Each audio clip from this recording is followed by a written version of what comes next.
So Thursday morning, as you can see outside, miserable, rainy.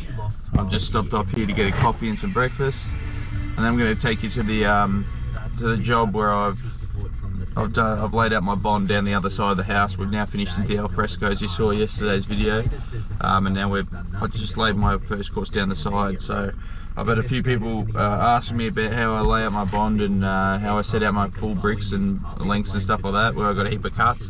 I'll show you what I do and how I best try to lay it out and minimise that. We won't start today for another hour or so. I think there's another couple of hours of rain, so I'll just show you that. What it's like, you get one day of sun, blue sky, and the next day, or sometimes halfway through the day, all this stuff. So run inside, get me coffee.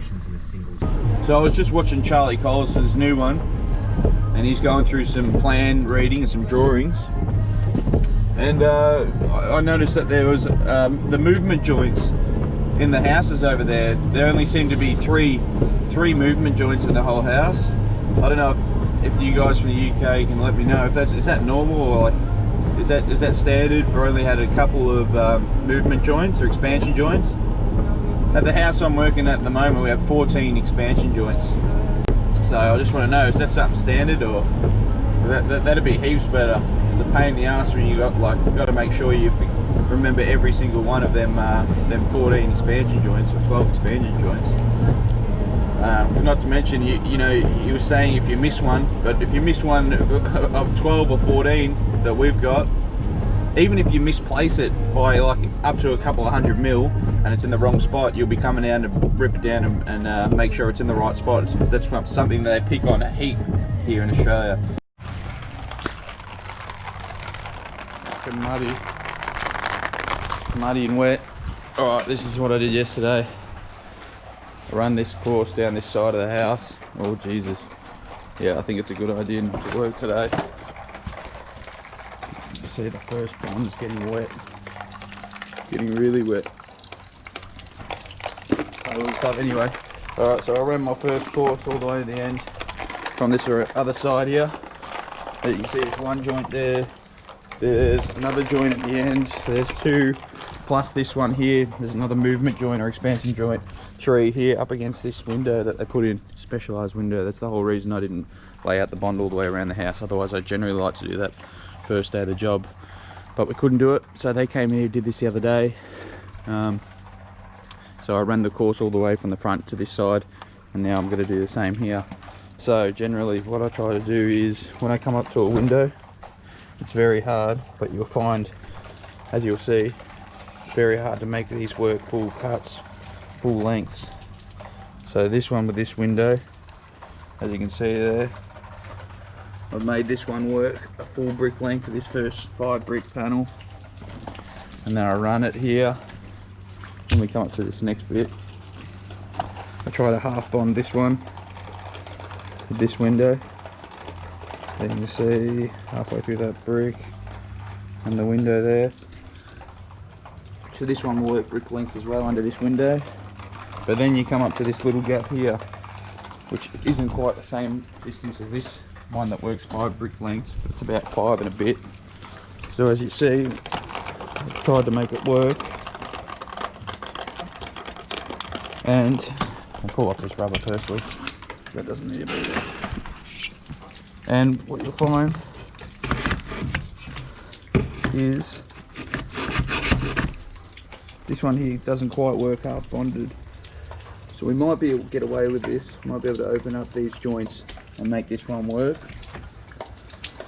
In between these 2 windows. Under here, where there's an expansion joint, obviously we can't move this. So I've hid the cut under here. That's what I've done. That's how I made this one work for me. I hid a little cut, a 3/4 underneath the window, so there'd only be 2 or 3. And then when we get above the window, there'll be another like 6 or 8 courses. So I'd rather hide the cut under there and make sure the panels that work all the way up run up full brick length. So that's what I typically try to do. I know I can't really explain it when I try and comment back to you, some of you guys, about it, but that's what I mean. I put a 3/4 cut into the side next to the expansion joint and try and limit the amount of cuts where I can. So this next panel, oh, don't slip down. What we got? This is the one that I was seeing yesterday. Alright, so as you can see, it doesn't work half bonded, it doesn't work full brick lengths. It's going to be a 3/4 cut there, and on the inside, this is where it gets tricky.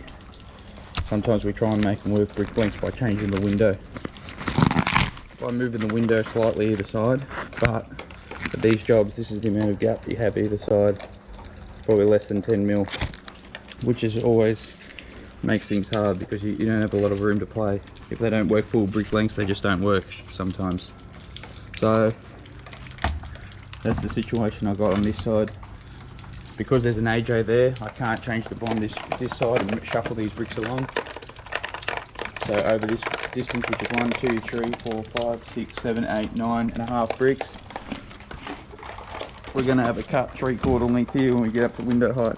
And I can't change these under here to make them work cuts like I did on the other side, for the reason being that these ones work full bricks on this side. So from here, I always make sure I have a half bonded corner here, so we just keep that clean. So you just have a nice, I know some of you say try and hide the cut in the corner, but for me, the internal corner is something they always pick on here. So I like to keep it perfectly half bonded like you see here. I have a brick returning half bonded like that. And in order to make that work, as you can see there, a full brick length means we have to have a cut on the other side. So sometimes these are the issues that we come up against. You just can't have them work both ways, full brick length. Just a matter of choosing where you want your cuts and what's going to look better putting them where. So let me know down below what you think of this set out and what I could do to improve that. Obviously I'm always trying to better myself, especially with the layout sort of side of things and the bond. So let me know how you think I went there. I'll show you what we did yesterday.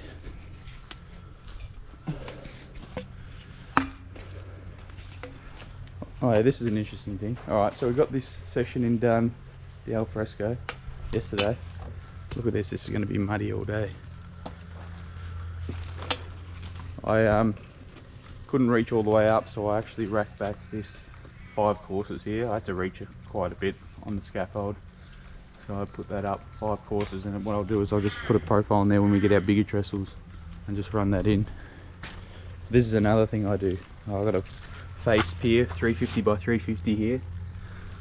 How I set it up is I just put one profile there on the corner up where it's got to finish inside the fascia, and then I just wall pin this for a couple of courses at the start, just so I can get make sure it's running flush in line with the brickwork. I do the same on this side. In this case I could clip a rubber corner block on here, so I did that, and that's how I get a couple of courses up and make sure I get them in line.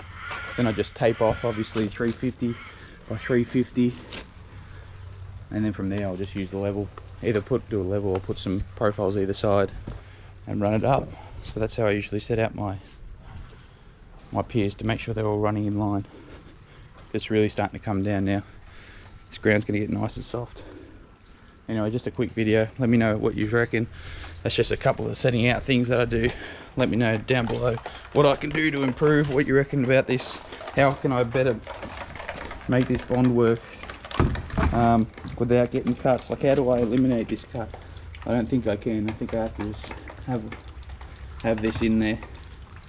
Like I said, if there was more gap here between there and I can make them move over and work, or potentially hide something down here, let me know what I can do before I actually continue here. Anyway, too wet. I'm gonna go home, make myself a coffee, watch some WWE Raw, and yeah, hope you enjoyed the video. Let me know what you think below. Might make a video later on. Have a good day, guys.